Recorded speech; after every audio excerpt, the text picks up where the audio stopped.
Hello and welcome to episode 3 of the Sports Wire. I'm Andrew Youngworth. I'm Tyler Purnell. And after Game 1 of the Stanley Cup and NBA Finals, we got a lot to talk about today. So let's waste no time and let's get right into it.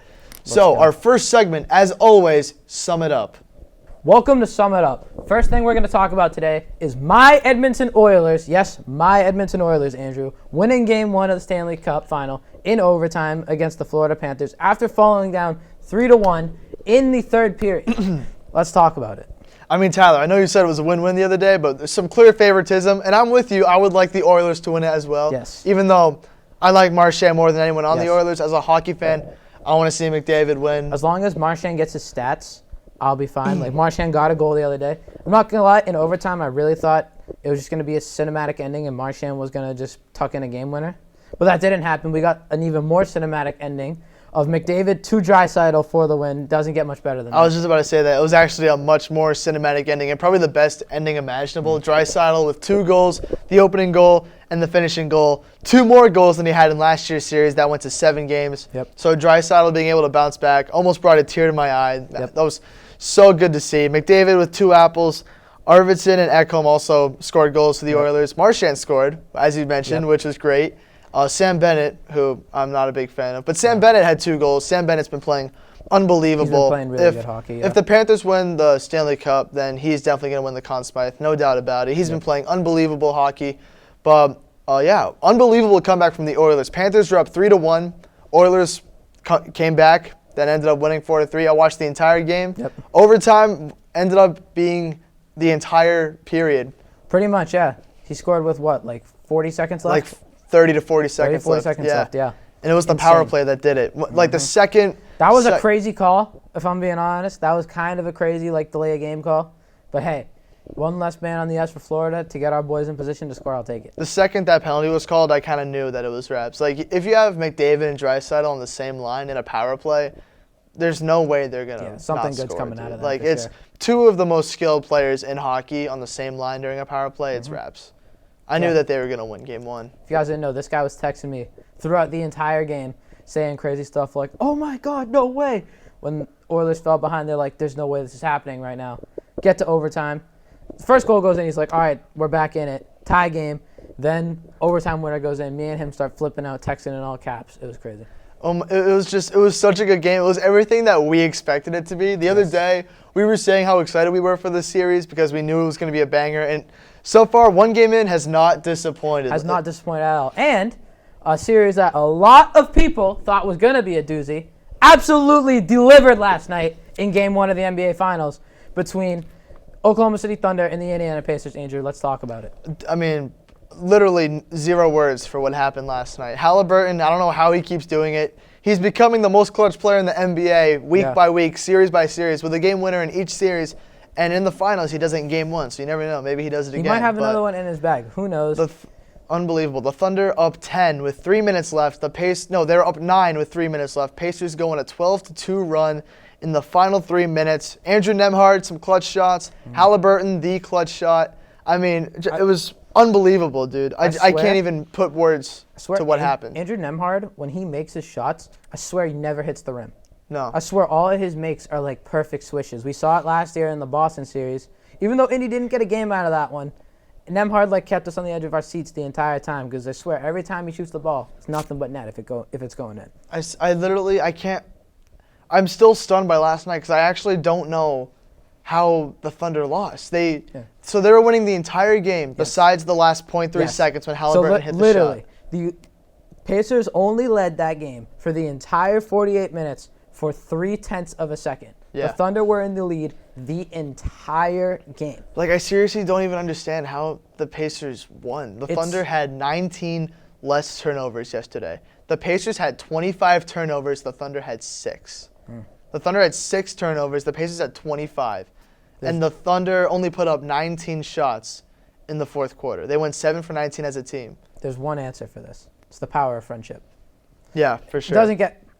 Not much better of an explanation. It's the power of friendship between the state of Indiana and the state of basketball, the sport that they love most. In 49 other states, it's just basketball. But that's Indiana. That's how they play. They love the sport. And even listen to this. 6 Pacers, double digits last night. Halliburton, 14 points. Siakam, 19 points. Naismith, 10. Miles Turner with 15, Andrew Nemhard with 14, and Obi Toppin with 17.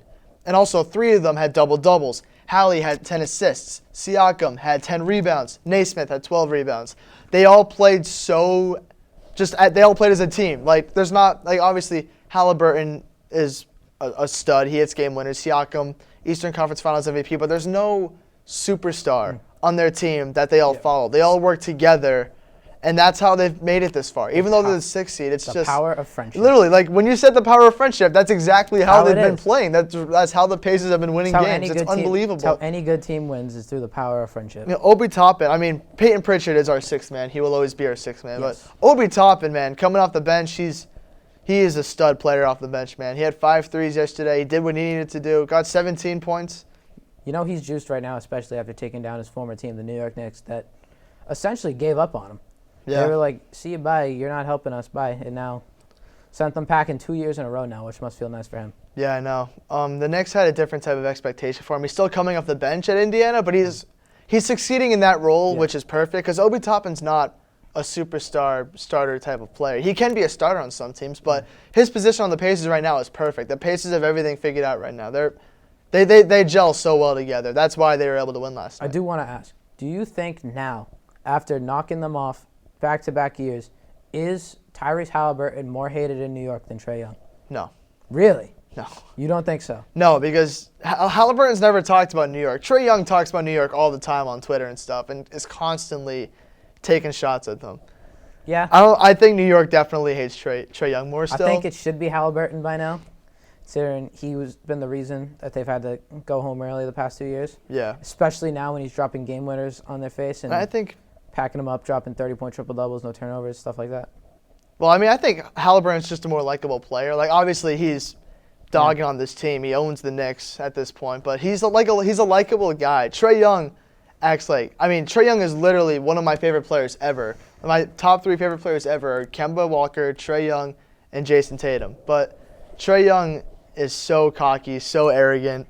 That's kind of what I like about him. But if you're a Knicks fan and, like, Trae Young, like, he owns the Knicks also, but, like, the fact that he acts like that and he also hates New York, like, I think that's Trae a Young, rivalry. Unfortunately, would be, like, the perfect player to play for the Knicks. If you look at how Knicks fans act and how he acts as a player, I think they would get along really well. It's just... If he ever went there. It's never going to happen. That would never happen, That would never happen in a million years, but it's just the thing that I always think about. Yeah, but I think Knicks fans will definitely hate Trae Young more just because Hallie's such a likable guy, even though he Halliburton... did hit the choke celebration in the middle of the court. That was iconic, though. Who do you think the Knicks hate more, Reggie Miller or Trae Young? Ooh. I'm going to go Reggie Miller just because, like, in the middle of a game when the game hadn't even ended yet, but Reggie Miller was in the building commentating, the Knicks fans started chanting, F you, Reggie. Yeah. And Reggie Miller still talks about how he owns the New York Knicks franchise on the air today. So, yeah, I'm going to go Reggie. Yeah, I think it's got to be Reggie because that celebration is iconic. So, yeah, the Pacers get a 111-110 victory, take Game 1. Oilers also get a 1-point victory, 4-3. Yep. So, Game 1 from both series did not disappoint. Yep. 2025 has some fire finals games so far. Hopefully, Game 2 carries it on. Game 2 of the Stanley Cup Finals is tonight, the day we're filming this. If you're watching this, Game 2 was yesterday. We're filming this on Friday, June 6th. But the one good thing is me and Andrew got blessed by the gods of schedule creating. Yep. Neither series is playing tomorrow on Saturday. Nope. You guys are probably going to see this Saturday, so we'll have our predictions for Game 2, so you'll know the results to Game 2. But our predictions for Game 2 of the finals will be fresh and new. So you'll be able to hear that before the game comes out. We just have some scheduling issues, but we will be ready for the rest of the series. We'll go try to get them out before every game. Promise you guys that. Yep, absolutely. We're going to talk about every game just as much as we've talked about it today. Yes, Let's hope every game performs the way they performed in Game 1 because we really, as fans, could not have asked for a better start to either series. Yep, for sure. I mean, this is what you love. You love series that are close, especially when you got people saying that, like, oh, the NBA lost with Oklahoma and Indiana hosting the NBA Finals. And then, boom, they drop probably the best finals game we've seen in, like, the past couple of years. 1-point game comes down to a game winner. Doesn't get much better than that. That probably was the best NBA Finals game we've seen in the last couple of years. As a neutral fan, it is. For me, it was Game 5 last year. Yeah, but like the non-Celtics fan in us, like the NBA fan. That was the most exciting game to watch, for sure. So that's going to do it for Sum It Up. But don't worry, we are not done talking about the finals just yet. Oh, yeah. Let's head right to Stock Up, Stock Down. Welcome to this episode, Stock Up, Stock Down. As I just mentioned, we're going to continue with Stanley Cup and NBA Finals coverage. So let's get right into my first Stock Up, Leon Draisaitl. Andrew, that's a really good, stock up. I mean, he already is on the pathway for the best comeback in Stanley Cup final history. If you ask me. What better stock up than Draisaitl? I mean, he's got to be feeling the highest of highs right now. After last year's Stanley Cup final series, having 3 points, all of them being assists, and having one of the worst Game 7s in a superstar's history, Yeah. to bounce back like just that. in hockey, I'd say in any sport of a Game 7. Like, For I sure. think that one Game 7 he had is worse than any of James Harden's.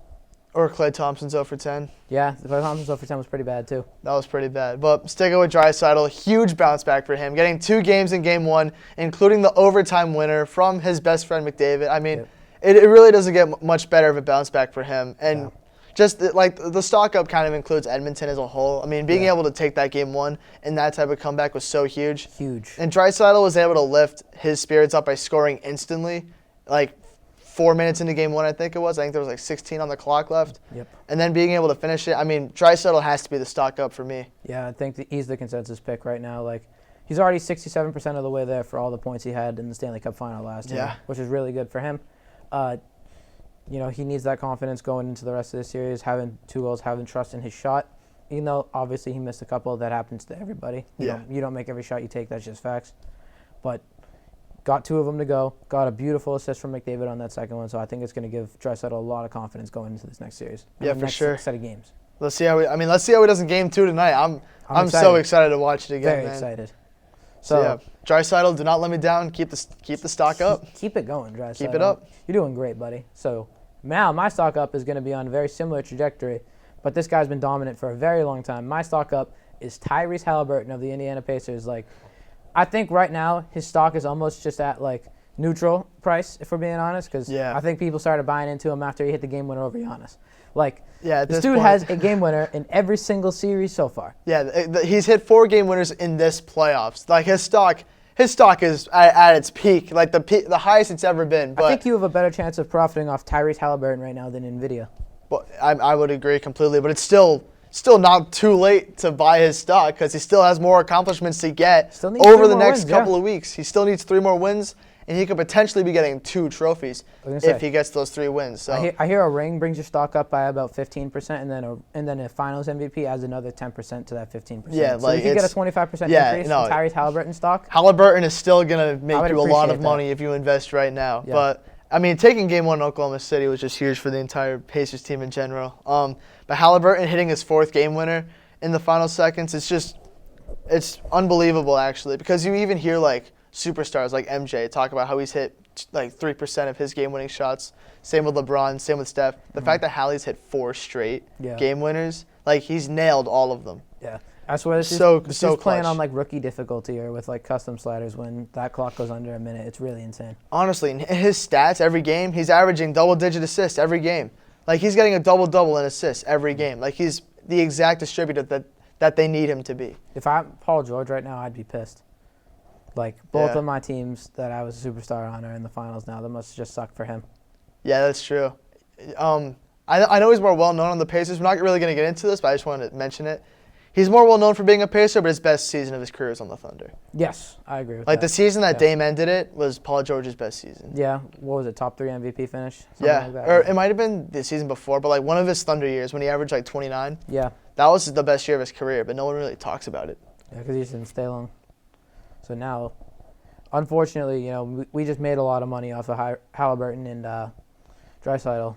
What's your stock down looking like this week? So my stock down is specifically Lost and Unbound. For those of you who remember Lost and Unbound, a goated 2K YouTuber. He's a diehard Thunder fan, but my stock down is really all Thunder fans. I just thought I'd mention Lost and Unbound because he's probably the most renowned, well-known Thunder fan. He released a YouTube video last night reacting to the game. And this dude literally wasn't very happy. He almost ripped his jersey again like he did back in 2016. This dude literally released a diss track on Kevin Durant after he signed with the Warriors. So I think this is a perfectly valid reason to shout out a Thunder fan. Lost and Unbound is the go. We'll always love Lost and Unbound. But definitely all Thunder fan stocks are down right now. I mean, Yeah, he posted a video on YouTube, as I mentioned last night, crashing on the Thunder. It was just a minute 30 of him yelling, which I actually agree with him. If I was a Thunder fan, I'd be livid. The Thunder had 19 less turnovers and lost. Shea had 38, and they lost. I saw. Then they were winning for the entire time. As Halliburton was about to put up the game winner, I saw a Thunder fan in the crowd just go like this. Like she knew it was about to happen and it didn't even happen yet. Yeah, Thunder fans have been dealing with disappointment for so long. I mean, like you just mentioned, when they traded Durant, that was tough. When they had to get rid of Westbrook, that was tough. When they blew the 3-1 lead to the Warriors. Yeah. The Thunder have been so used to disappointment. They've never won the finals as the Thunder. Yeah. They've never won the finals as the Thunder. We're just going to say that they're the Thunder. They're their own franchise because Seattle's coming back. All that's going to happen within a couple of years or so with the expansion coming. So, yeah. Yeah, the city of Oklahoma City has never won an NBA Finals, and this is supposed to be their year. The team that was the third most wins ever in the regular season, this is supposed to be their year. Calm 60 and then they just blow it in Game 1. But let me get this straight. Stock down does not mean they're in rock bottom. Their stock is going down. I still think the Thunder are going to win in 5 or 6 games. The Thunder's stock is going down after last night's performance. They definitely have so much time to rebound, get themselves back up. I still believe the Thunder are actually loads better than the Pacers. I still don't think this series is going to be close. I don't think it's going to be 5 games, Andrew. I know you're just trying to beat me and pick them right now, but I don't think it's going to happen. I think it's 6 minimum if the Thunder are going to win this series because I do not see the power of friendship losing 4 games in a row. I just can't see it. Yeah, I mean. But right now, regardless, on the game scale, we're both 1-1. Because we both had we're both 1-1. We had both had OKC winning Game 1, and that just didn't happen. Yeah, we had the same picks. We had the Oilers and the Thunder, but Thunder, I think, are definitely winning Game 2. I think they're going to bounce back, tie it up 1-1. I still think they're going to take Game 3 and 82. Maybe they do get it to 6. That's probably more reasonable, but I still think the Thunder are going to be the team to hoist the trophy. I would rather see the Pacers do it, though. I would rather see the Pacers win. Yeah. Do I think it's going to happen? No, I don't. Not, yeah. I think the Thunder are actually. I think the Thunder are just too good, but that's why it was so heartbreaking last night. After last night's defeat, dude, that was tough. We cannot have another Golden State Warriors happen. That would not be good for the game. No. So this next one's going to break my heart a lot, but I have to be honest on here. My stock down is the Boston Red Sox. I mean, I don't know. How do you fix this team right now if you're management? I'm not really sure. I mean, there's trade rumors flying around that we're going to sell at the deadline, even though we went and got Crochet.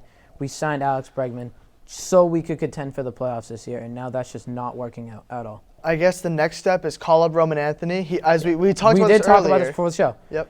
We saw the Worcester Red Sox lineup card for today. Roman Anthony is not in the lineup, and there's been no report of an injury or anything. So this could be the day, Andrew, that Roman Anthony finally gets called up to the big leagues after hitting about 600 with 50 home runs in AAA. Yeah, no, Roman Anthony's stats in AAA have been not human, actually. It's like he's playing on beginner mode in Road to the Show. But right now the Sox are playing the Yankees, and if Roman Anthony got called up to play the Bronx Bombers, that would be electric. That would be unbelievable. That would be one of the craziest debuts I've ever heard of. That would just be insane. But yeah, the Sox lost the series to the Angels. They did get a win from Rafaela's walk-off. That went 308 feet, the shortest walk-off homer in MLB history. That's the most Red Sox way to walk off a game, is have a unicorn home run be the walk-off. But that was a good game by the offense, though. The Angels had a phenomenal day at the plate, but the Red Sox had a better one, 11-9 win. But really, when Crochet is not pitching, we have to hit or else we're not winning. The rest of our rotation is god-awful. Bueller's been a disappointment. Bueller's been terrible. Tanner Houck has been the worst. Scouting MLB The Show hasn't worked for Lucas Giolito either. And then Bayo, not Pedro, Bayo. And Fitz got taken out in the first inning the other day. Yeah, Fitz, let's say see a bad game. Get him out. He shouldn't even be in a rotation. It's just been... But Crochet has been playing good. Crochet is, I think, 4th in the league in ERA. I think it's below 2. It's sub-2 ERA. So he's doing what he needs to do. So the 2 biggest names I've heard for the Red Sox lately in trade rumors are Duran and Chapman. Yep, I've heard. How would you feel about if Duran got traded, Andrew? I would be pissed off beyond belief. If Duran gets traded, other than Garrett Crochet, I think Jarren Duran is our most exciting player to watch. If Duran gets traded, Devers is awesome with hitting his home runs, but I think Duran with his speed, with his hitting, with his fielding and everything, he's just too exciting. and we have him until 2029. I just don't think you can get rid of him. And it's also just like his mentality too, like his whole story. We've all read his story. We all saw the documentary. It's unbelievable. Like if we trade Durant, that would be like the Celtics when they traded Isaiah Thomas. It'll be that kind of feeling. If the Red Sox trade Jaren Durant, I'm not watching them for the rest of the year, and we'll stop talking about it on the show. We won't even. We'll just have Boston green. We won't have Boston red anymore. We won't have Boston red. We can't. If the Red Sox, there's no way they trade Durant. I don't think it's I've been gonna seeing the Padres are pushing heavily for Durant. The Padres really want Jaren Durant. They've already offered him a couple times. Don't see that happening. Obviously, Crochet's here to stay. Devers is here to stay. How long is Bregman here? Only a couple of years. Bregman has a 3-year deal, but he has opt-outs after the first 2 years. Yes, that's right. Bregman could be see a bye after this year. But he's also older, so that makes sense. But we older? need Bregman to come back from his injury because we Yes. bought him for a win now scenario. Yep. We needed to make the playoffs this year, and we still could do that because our division's not good. The Orioles, even though they've been on fire lately, The Orioles are more stocked down than the Red Sox, I think. the Orioles have won 6 straight. They have, but the start of the year was still really, really bad. No, their expectations were much better. It hasn't helped that they Gunnar were. started out with an injury, and then since he's been back from his injury, he's been awful. But yeah, the Orioles aren't very good. Blue Jays have been okay, but not the best. Rays aren't that good. The Yankees are good, but besides that, the Sox can still they have time to fix it. I think There's definitely stocking down, but they have time to fix I it. think we have to buy at the deadline.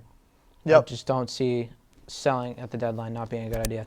But Chapman is something that, it interests me what we could get for him right now. I know. Because his value was so bad last year, but he's been so good right now. He would obviously help us if we were in the postseason, but I'm just curious what teams would offer for him. How much value do you think he has as a 37-year-old, though? I have no idea, but if he keeps playing like how he is, I'd say he has solid value. All right, well, that's going to do it for stock up, stock down. Red Sox definitely trending down, still have time to fix it. Yep. Thunder trending down a little bit after last night. I thought I would mention it, but the Thunder 100% have time to clean up their act. We'll see if they get it done. But yeah, that's going to do it for stock up, stock down. Yep. Let's move on.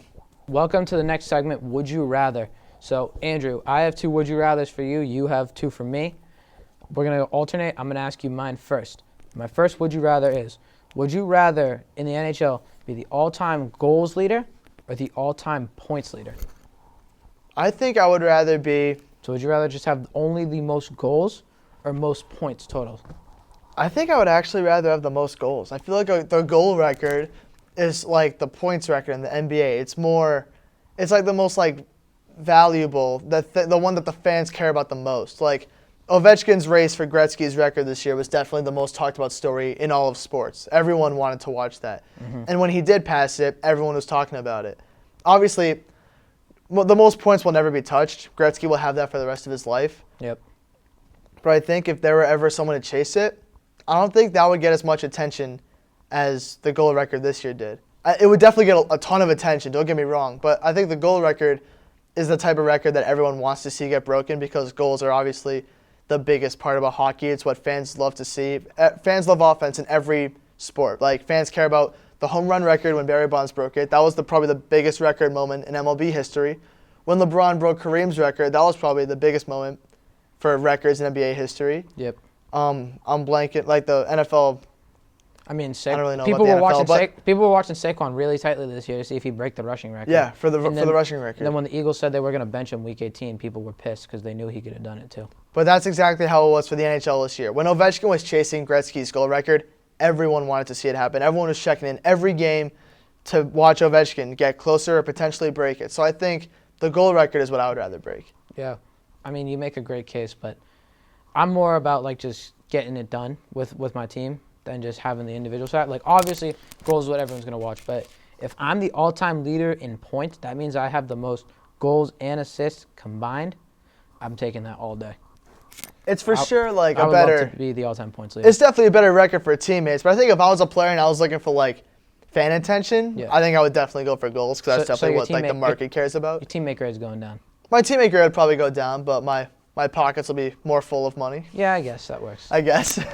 You can just. I just think it'd be more fun to say I have the goal record because Yeah, you go up to someone who doesn't watch hockey, they'll be like, oh cool. You go up to someone and say I have the points record. A non-hockey fan has no idea that points are goals and assists. That is true, but then if I met real fans, we'd have a good conversation. Oh, if we're talking, real fans know the point record, and that's that makes a case for I'd rather have more points. But if you talk to just like the general public, Yeah. I don't think the general public is smart enough to know what points are in the NHL, as sad as that is. Yeah, I agree with you on that one. So now I'm ready for what you're bringing to the table for me. Okay, so mine's a little more negative. It's pretty simple actually. Would you rather be a Jets fan of the NFL or be a Hornets fan of the NBA? Okay. Two of the worst franchises in the history of sports. The Jets haven't made the playoffs since 2010. The Hornets haven't made the playoffs since 2015. Neither team has made it past the first round since the 2000s decade. Well, when you put it like that. The Jets have won a Super Bowl, but it was in the 60s. The Hornets were founded in the 80s, have never won. Never made it to the finals. I don't think the Hornets have ever made it to the They've finals. never made it to the finals. Never made it out of the East. You know, as enticing as Miles Bridges' tweet was the other day saying he'll be in the playoffs next year, I think I'd have to pick the Jets, unfortunately. Why is that? I mean, with the Jets, you at least have a little bit of upside. You know what I mean? Like now, with the Jets team, you got Justin Fields, you got Garrett Wilson. They're going to have a good connection. You got a good team around them, have a really good defense as we've seen for a while now. It's just the offense really sucked. So now when they have like that scrambling quarterback, then an ancient creature in the backfield, I think the Jets are going to be a more exciting team now and in the future than Hornets going to be the team you watch on League Pass on a Tuesday for years to come. And I just don't want that to be the only time I get to watch my NBA team. So I'm going to go to the Jets. I agree with you that the Hornets are definitely a team that's just going to be on League Pass for the next couple of years. I don't think the Hornets have anything good in their future. But the thing with the Hornets is you know you're going to be disappointed, whereas the Jets, you get your hopes up every year just to be disappointed. When they signed Aaron Rodgers, they were up so high, and then they went so low. Yep. And that was like that for years because they thought Rodgers was going to be good. Then he got hurt. Then he came back, and then he was just terrible. Yep. Then before that, the Jets were 11-5 at one point in, I think, 2016.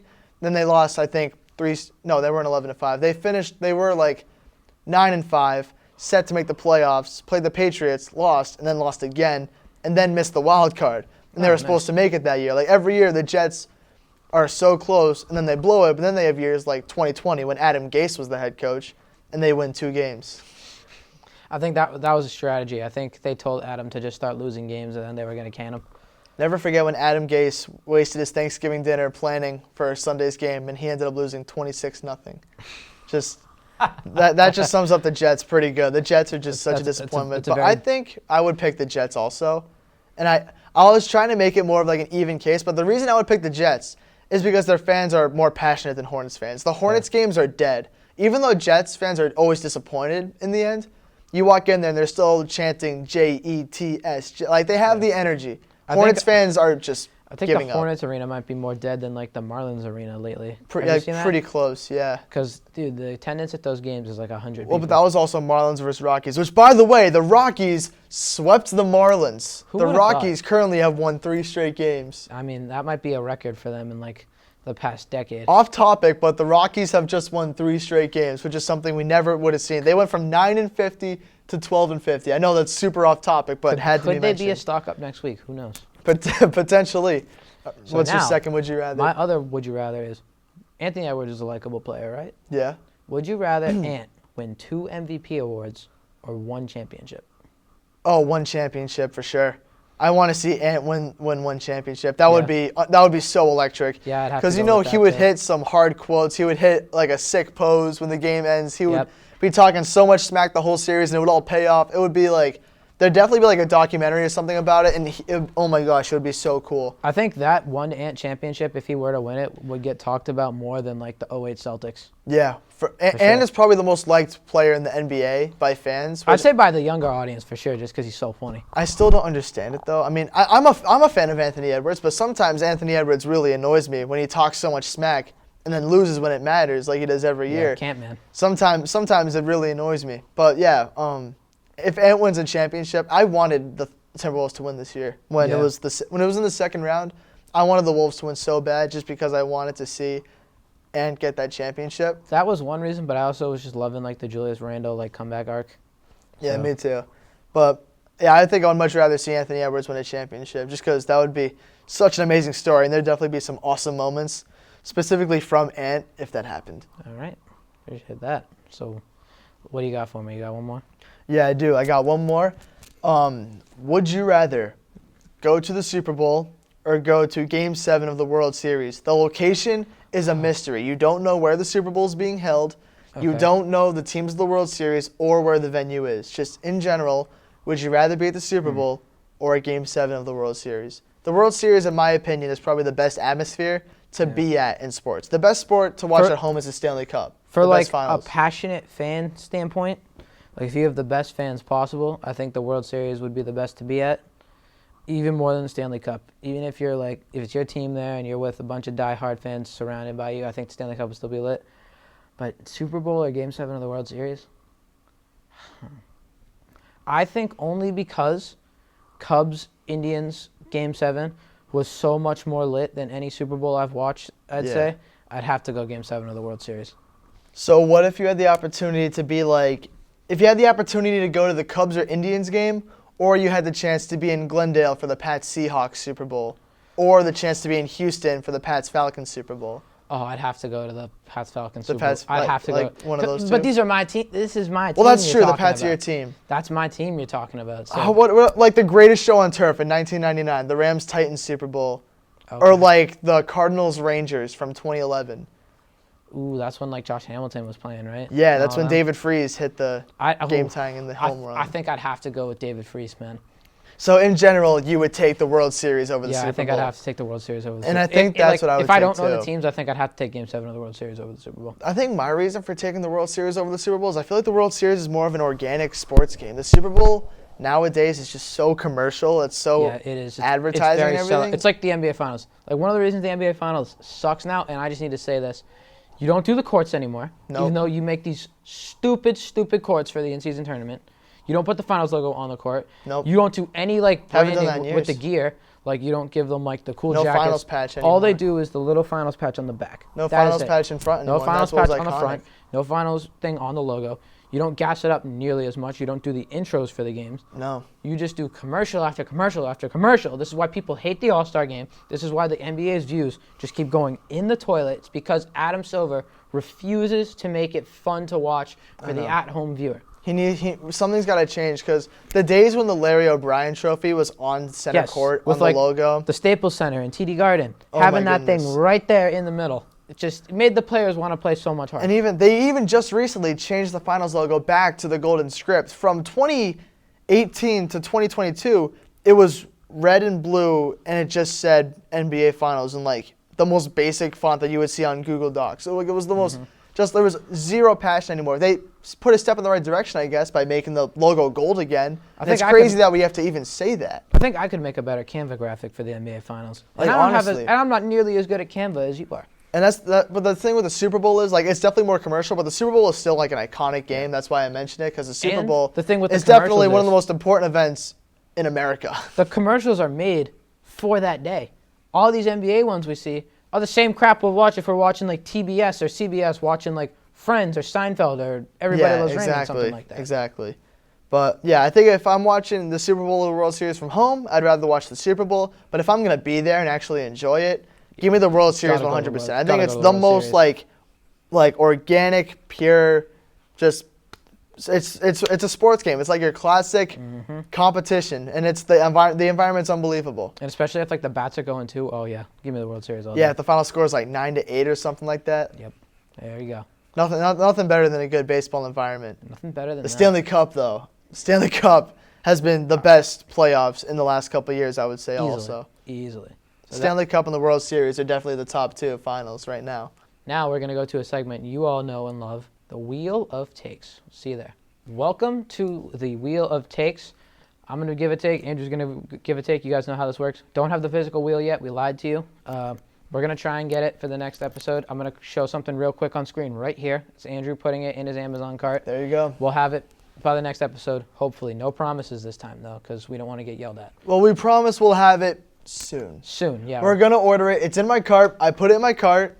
And, yeah, we filmed the episode so closely that we just weren't able to get it for episode 3. But we are going to have it here shortly. But for right now, we still got my phone. We got the wheel ready. And as always, we're going to start with Tyler Pinero. All right. So here's the spin for Tyler's take. Here we go.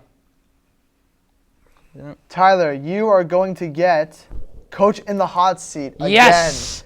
All Two right. episodes in a row of Coach in the hot I think seat. I'm technically 1 for 1 on this, even though I said Alex Cora the other day. You heard my stock down was Thibodeau. Yep. We all saw what happened after the show. Thibodeau got fired. The craziest thing ever. 20 minutes after we filmed episode 2, Teebs got fired. All right. So crazy. So, I have Coach in. All right. Took me a minute, but I finally have my take, I think. This might get a little toasty. All right. But if they, even though their division's really good, if they don't perform again this year, like they should, even though the division's great, Matt LaFleur. Ooh, you think so? They finished 3rd in the division last year. I know if they were in any other NFC division, they would have finished 2nd, but that doesn't matter. Dude, I don't think Matt LaFleur is getting fired next year. I'm not I really don't. 100%. It's just right now, like, all the teams that are going to fire their coaches in, like, the NBA and the NHL have probably already done it because they like to do it right away when the season ends. So I think if the Packers don't continue that upward trajectory, this might be I might get flamed for this one. I know. It was just really hard to think of something. I mean, this is where I had to go. Like, I mean, I'm not a Matt LaFleur lover myself at all. I actually really don't like him at all as a person and as a coach. But he's not.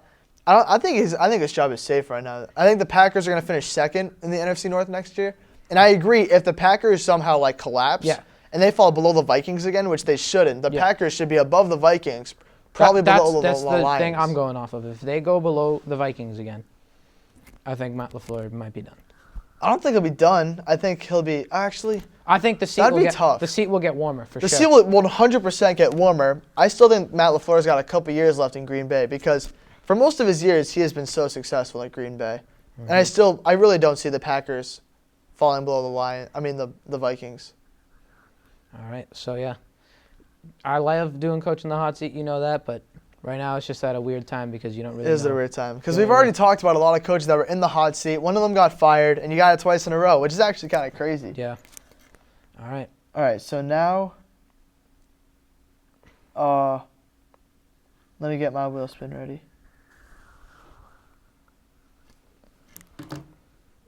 All right, screen recording has started. Time for Andrew's spin. Let's see what he gets.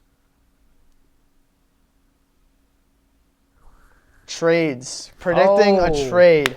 Man, I wish I had this one. So, Because there's such an obvious player we can make a million trade packages for right now. Giannis is I was not is thinking one. him. I was thinking KD, but KD is one. Giannis is one. yeah. All right, so my hot take for trades. We're going to go basketball here. The offseason's getting ready. We got Giannis and we got KD.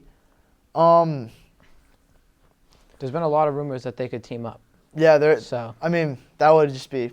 I would actually despise every bit of that if that happened. If that were to happen, that would be pretty unfair. my prediction is Giannis gets traded to the Toronto Raptors.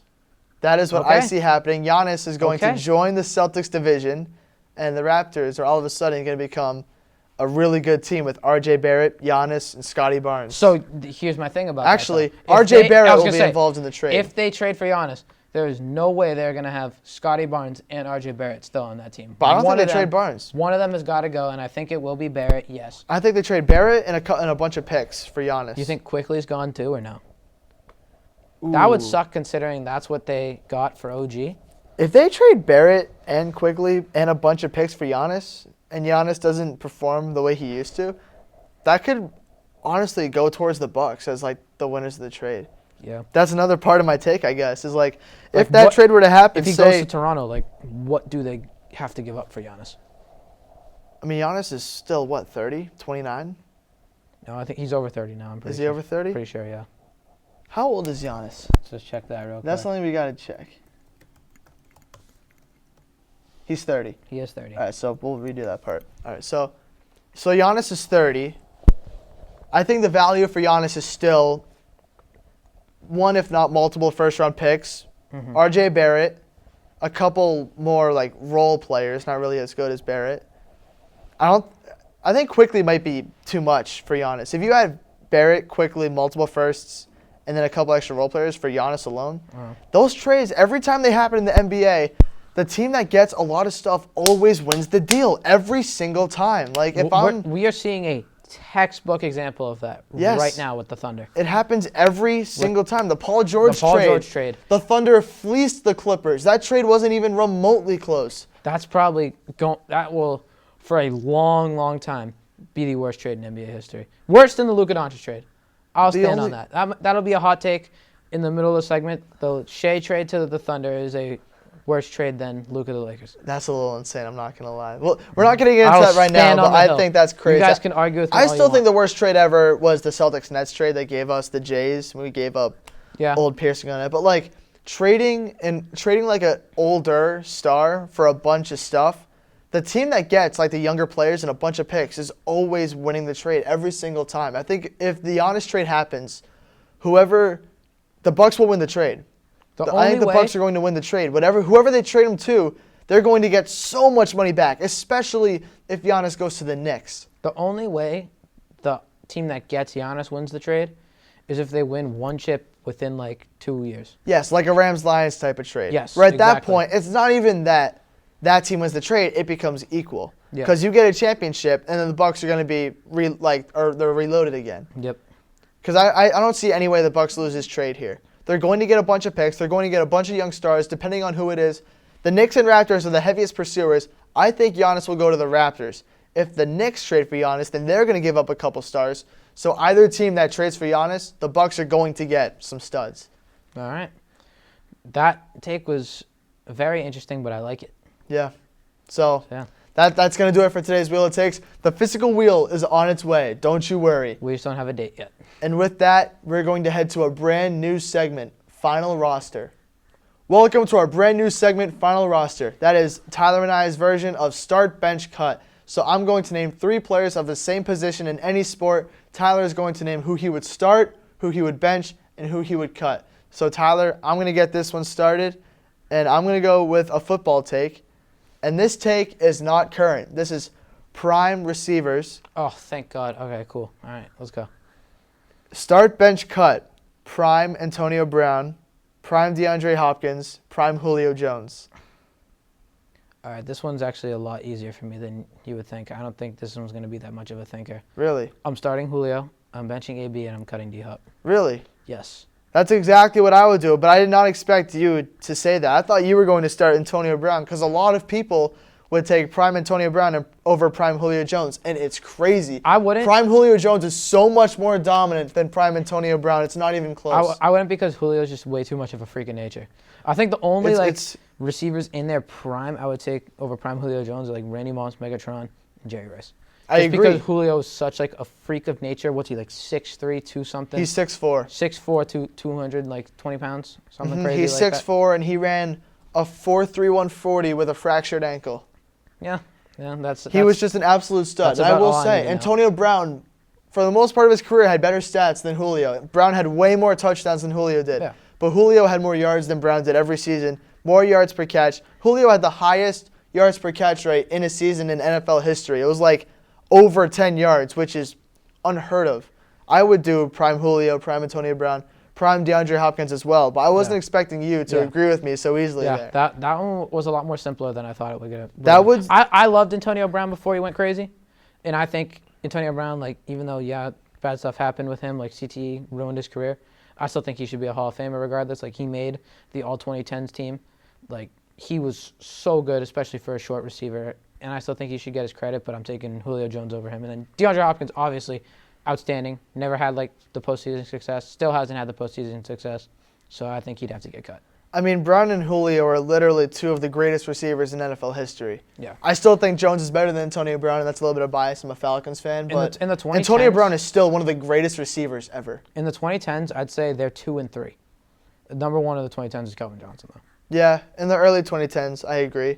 He didn't have the longevity of Julio, though. Yeah. Julio had more longevity. But DeAndre Hopkins was a stud. DeAndre Hopkins was a stud. He's not Brown and Julio level, but Hopkins, when he was on the Texans, was an absolute stud. So, right. Tyler, your turn. My start bench cut is also going to be for football, and it's going to be based off of running backs on seasons. So, Andrew, would you rather have start bench cut Saquon this past season, 2012 Adrian Peterson, the year he won MVP, in 2006, LaDainian Tomlinson, the year he won MVP?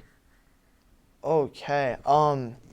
That is so tough. Do you have the stats on those seasons? I do not, but Tomlinson and Peterson, they both went over 2,500 yards, I believe. Yep. Rushing. Well, I think Tomlinson was in like the like 20 touchdowns. Well, Saquon had more yards than both of them. Saquon had more yards But than the both of them. thing is, the NFL, if Saquon played in the 2000s, he would have won MVP. The NFL doesn't give MVP to anyone but quarterbacks anymore. Yeah. So that's like a near impossible feat for a running back to win MVP. That is so tough. I think the order I'm going to have to go with is 06 LT, this year's Saquon, and number 1, 2012 Adrian Peterson. So you're going to cut Adrian Peterson? No, I'm going to... So you're starting you're cut Adrian LT. Peterson, benching Saquon, cutting LT. Okay, because I had the exact same list. It's insane that I'm saying I'm cutting LaDainian Tomlinson, but... LaDainian Tomlinson was so good in that year, but the Minnesota Vikings legitimately would have went 0-16 if Adrian Peterson wasn't on that offense. Exactly. He was their entire offense. He had the most all-purpose yards in NFL history that season. Mm-hmm. No one has ever had more total yards in a year than Adrian Peterson. No, it was the greatest season in running back history. Greatest running back history is 2012 Adrian Peterson. You cannot convince me otherwise. No, it's 100% Adrian Peterson. Better than any of Barry Sanders' years, better than Marcus Allen any of his years, better than Walter Payton any of his years. 2012 Adrian Peterson was the best we have ever seen a running back play in one individual season. And I'm not going to be the guy to take someone who's older just because they're already retired and in the Hall of Fame. Mm-hmm. Saquon will eventually be retired in the Hall of Fame and looked at as one of the greatest players ever. Just because he's playing this season and it's like modern NFL doesn't mean it's not already legendary or like historic. Saquon's 2025 season, I would take over 2006 LaDainian Tomlinson. Like, I'm not just going to take LT just because he's an older player. Like, that doesn't automatically make him better. Saquon's season this year is an MVP season, both of those seasons. He's winning the MVP in 2012 or 2006. If Adrian Peterson didn't play in 2012. If Adrian Peterson didn't play in 2012, he would have won it. But I think he would have beat LT in 2006. I think Saquon would have beat LT in 2006. I agree. Yeah. So I'm going to go starting Adrian Peterson, benching Saquon, cutting LT. All right. I didn't think we'd agree on both of them today, but here we are. Well, I'll give you a bonus one since those are both pretty quick. So this is going to be current point guards. Mm-hmm. Start, bench, cut. Trae Young, De'Aaron Fox, Damian Lillard. Current? Current. Like the way they currently are. Start De'Aaron Fox, bench Trae Young, cut Damian Lillard. I disagree. I love Damian Lillard with all my heart, but he is not the same player he used to be. So, yeah, start De'Aaron, bench Trae, cut Dame. I'm going to start Trae, bench Damian Lillard, and cut De'Aaron Fox. How dare you? That's what I'm going to do. How dare you cut my guy? That's what I'm going to do. You know De'Aaron Fox is my dude. I'm going to start Trae Young because Trae is averaging 11 assists this year, and he's been averaging double-digit assists for the last 6 years. So and on top of that, you're telling he's me you want to put a guy 26 points. That you're going to put a guy that doesn't have an Achilles tendon, that's over the age of 35, over De'Aaron Fox? Is that what you're really telling me right now? What I'm saying is the guy who averaged more points than De'Aaron Fox, shot a better three-point percentage than De'Aaron Fox, better field goal percentage than De'Aaron Fox, and had more assists per game than De'Aaron Fox this season over De'Aaron Fox. Yes, I am. This is Trae Young you're talking about? This is Damian Lillard I'm talking about. Okay. Damian Lillard this season but you're saying averaged right now. More points per game. He did, but you're saying right now. Damian Lillard's not going to play for like halfway through the year next year. I mean, I guess that's... De'Aaron Fox is going to produce on a good team. Well, if we're talking about it like that, then yeah, of course we're going to take the guy who's healthy. But let's assume Damian's healthy the way his season was going. Yeah. I'm going to take Damian Lillard over De'Aaron Fox still. I mean, that's your opinion. I have mine. If it was like Prime Dame, Portland Dame, I'm starting him over both. Well, yeah, of course. Prime Dame was amazing. But Damian Lillard right now is putting up a better performance than Fox has. Fox has had the same level of performance for years now. He has, and it was all, I think it was large in fact due to his team always sucked. But then the one year that the Kings did make the playoffs, Fox had amazing numbers. He was a no doubt all-star. Kings had like their best season in pretty much franchise history since like Oscar Robertson played for them. Yeah. And now he's on a new team with Victor Wembanyama, Stephon Castle, whoever the second pick is going to be in this year's draft. So now I think Fox, with that firepower around him, with that legacy system of the San Antonio Spurs, I think he's going to traject into an even better point guard in the league now with help around him. And I think him being mentored by Chris Paul is also going to help him. Yep. Hopefully this system, I think next year it's going to be very different. Next year I believe Fox will be better than Lillard. But off of this season, Lillard performed better than Fox did.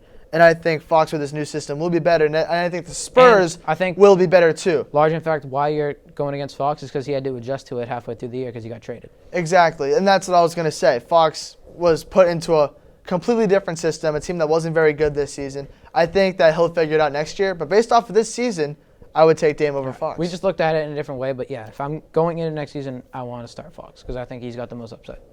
Let's get into this next segment you all know and love, On the Clock. Welcome to today's On the Clock. I have picked the category for this episode. Andrew picked it last time. This week's category is, Andrew, the greatest calls in sports history. We're going to do 6 today. All right. Because me and Andrew talked about how many we prepared. I have 16. I believe you said you have 17. Yep. So we're going to do a starting 5 with a 6-man. We got to go quick, though, because I got to work my other job. So, Andrew, you have the first pick. All right, with my first pick, I think it's a no-brainer here. 1980 Olympics, the United States defeats the Soviet Union. Al Michaels says, "Do you believe in miracles?" In my opinion, it's the greatest call in the history of sports. Without a doubt, the #1 overall pick. Now, Morrow, up to Schultz, 5 seconds left in the game. Do you believe in miracles? Yes! Unbelievable. I mean, that is the consensus 1 overall pick. So, Sean in the studio absolutely loves it. He's giving you a hand. I think now I'm going to take the consensus #2 overall pick. And actually, even though I love Do You Believe in Miracles, I would have picked this #1 regardless. Give me Blocked by James. Rebound taken by Iguodala. Iguodala to Curry, back to Iguodala, up for the layup. Oh, blocked by James. LeBron James with the rejection. You're going to take Blocked by James over Do You Believe in Miracles? I mean, it's close to call. It's just I got to watch Blocked by James as a little 4th grader with my dad and my brother. That's One of the fair. best I sports watched it too. experiences of my entire life. Hearing Mike Breen say, "Oh, Blocked by James" in my dad's living room, so I got to go with that. No, that's fair. I mean, I watched it too, but I think just the legacy of Do You Yeah. Believe in Miracles, the greatest thing. The movie Miracle, one of the best sports movies ever made. Yep. So I disagree with you, but we're going to move on. So now with my #2 pick, there's so many ways I could go here. And this one's so tough, but I think what I'm going to say here is the 2013 Iron Bowl, the kick 6, Auburn defeats Alabama. The local Auburn sports channel, Rod Bramblett, said Auburn's going to win the football game. And we'll play a quick audio snippet of each of these calls in between so you know exactly what we're talking about. Yep. Scott, no, does not have the leg. And Chris Davis takes it in the back of the end zone. He'll run it out to the 10, 15, 20, 25, 30, 35, 40, 45, 50, 45. There goes Davis. Oh, my God. Davis is going to run it all the way back. Auburn's going to win the football game. Auburn's going to win the football game. Auburn's going to win the football game is the most electric college football call in history. Yeah, I got to agree with you there. My next call, this is really close because I'm trying to play like your brain right here. So I think my next pick is I'm going to go Curry way downtown. I knew you were going to take that. They do have a timeout. Decide not to use it. Curry way downtown. Bang! Bang! Oh, what a shot from Curry! So, I knew you were going to take I that. have 2 basketball calls in a row. I don't like doing that, but basketball is my sport. Yep. So I got to go this was a regular season call, too. Keep in mind, this was not postseason. This But it was wasn't still just rivalry. legendary. This is one of the craziest shots I've ever seen as a fan. Curry, no timeout. Have a timeout. Don't use it. Curry pulls up from like the logo, sinks it, and you know what Mike Breen says. So, yeah. Give me Curry way downtown, double bang. The first ever double bang. First ever double bang. Was Ray Allen's 3-pointer double bang? It was not, no. It was just one. So Curry's was the first ever double bang. Yeah. One of the most legendary calls ever. And with my next pick, I really don't know where to go here because I do have a lot of basketball ones, but I'm trying to really. In my opinion, basketball has the best calls. Basketball has the best calls. I don't know if it does, man. It's really spread out. It has the most, but I think just when you have guys like Mike Breen and Kevin I'm gonna go a little different here. So my pick in 2019, Tiger Woods recovered and won the Masters, and Jim Nantz said the return to glory. Many doubted we'd ever see it, but here it is. The return to glory. Yeah. That is one of the best calls I've ever heard. Yeah. Return to glory, in my opinion, is I have goosebumps right now as you say that. In my opinion, it's Jim Nantz's best ever call to signify one of the greatest moments in golf history. Woods coming back, winning the Masters. It's completely silent, and you just hear Nantz's voice say return to glory. In my opinion, I don't know how I didn't pick that one second. It's one of the greatest calls ever. So now, with my third pick, I'm so glad you didn't take it. I have to go with Game 7, 2016 World Series. Bryant, this is going to be a tough play. Cubs win the World Series. The Cubs have finally won it all. Here's the 0-1. This is going to be a tough play. Bryant, the Cubs win the World Series. Bryant makes the play. It's over. And the Cubs have finally won it all. All right, that's a Joe solid Buck one. calling the Cubs, breaking the 106-year curse of not winning the World Series. Bryant to Rizzo, game over. It's a legendary moment, but I don't know if the call was that I good. don't know Like, what it's it is. iconic, but like, Something about Joe Buck in a clutch situation, I just love it.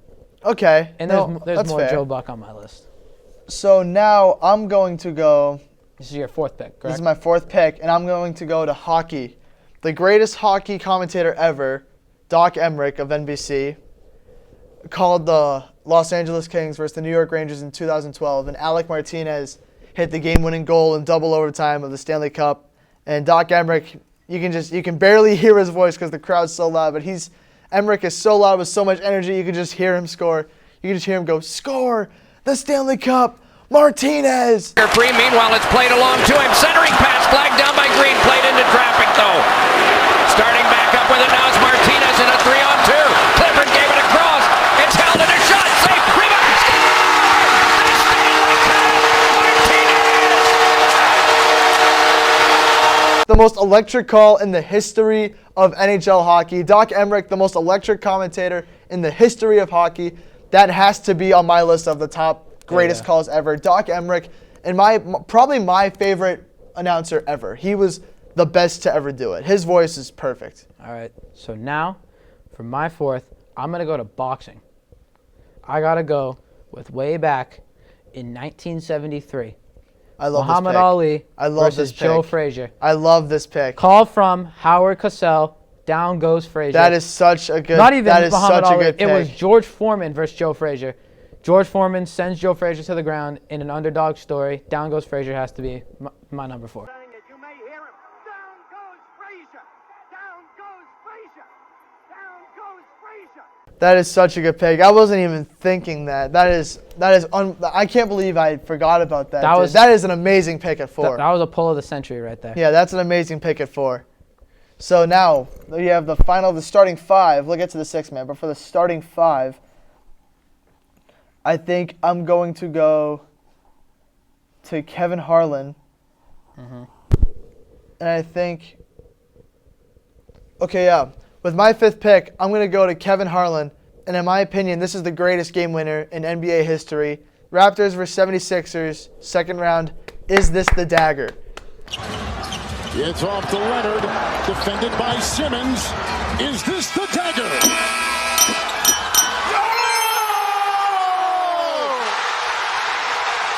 Game series. Toronto is won. Yep. My favorite game winner I've ever watched live, when the Yep. ball was bouncing around the rim, the silence, Gotta give and you then the it rolls props in there. and Harlan just flips out. I didn't say a word. I was sitting Yeah. on my couch and my jaw was just dropped. I was standing in my room. I was just like, I no didn't way say that a just word. happened. I didn't say a word. I was too stunned to speak. So in the live moment, I actually got to hear the energy of Kevin Harlan. Kevin Harlan is the NBA version of Doc Emmerich. Yeah. And I think Mike Breen is more legendary than Kevin Harlan. But Kevin Harlan has the energy of Doc Emmerich in Yes, I basketball. agree They're with the that. same person. All right, now for my 5th starter, there's a lot of different ways I can go here.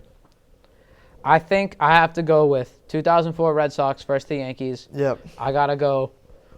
This is really tough because there's 2 that I can go with here. Ortiz hits it hard into center field, and Damon rounds third, and he can keep on running to New York. Last runs of the night to this point.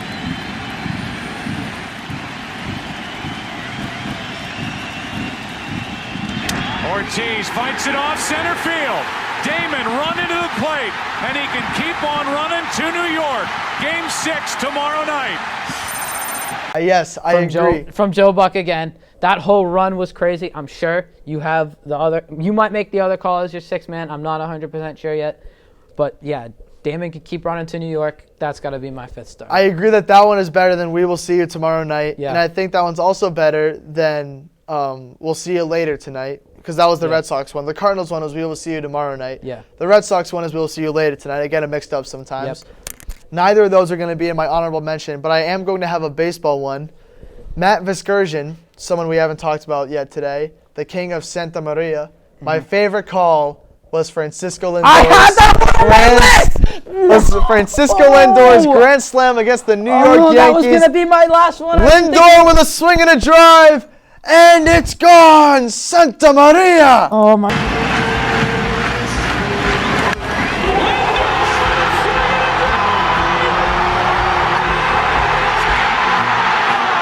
My God, I didn't. One of my favorite calls of all time, Matt Vescursion. Oh my God, I didn't. The Santa Maria guy. He did it to Rajay Davis in that 2016 World Series Game 7. He did it to the Cubs when they hit the Grand Slam to come back from 3-0. The king of Santa Maria. But the best one was Francisco Lindor's Grand Slam against the Yankees. I cannot believe you just did that. So I'm going to take that with my sixth man pick. All right. Now, I don't know how you didn't pick this one at all. I'm just going to take this because it's right there for my six-man pick. Yep. I'm going to have to go James catches, puts up the three, won't go. Rebound Bosch, back out to Allen, his three-pointer. Bang! Yep. Just attack the basket. James catches, puts up a three. Won't go. Rebound Bosch. Back out to Allen. His three-pointer. Bang!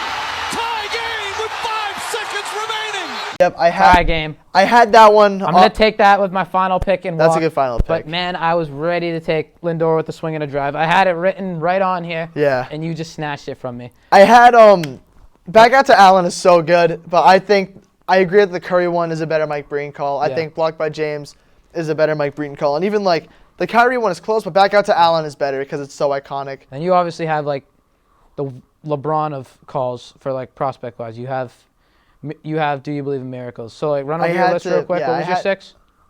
Was Francisco Lindor. I had to spread it out. Yeah. I wanted to get all the No, I mean all there. six. Like what were all six of yours? Okay, so my order was Do You Believe in Miracles?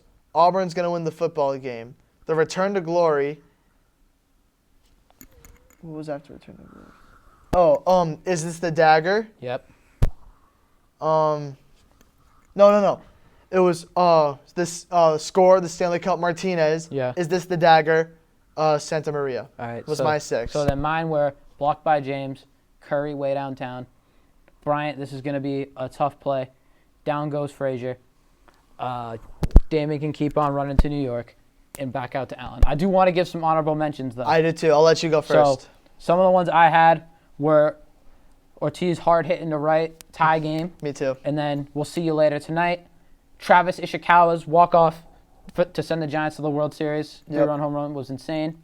The Minneapolis Miracle, I think was the biggest snub from this entire list. I agree. And I only got two more.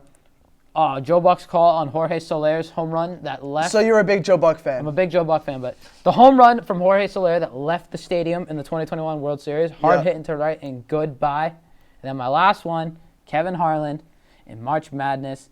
Did we just see what we just saw? Did we see what we think we just saw? Yes. Is one of my favorite calls ever. So I'm not the biggest Joe Buck fan. Joe Buck has a bunch of iconic calls, but he's just not my personal favorite. I got guys I like more. So some of my honorable mentions, I have Diggs sideline touchdown in there. Back out to Allen, I never said.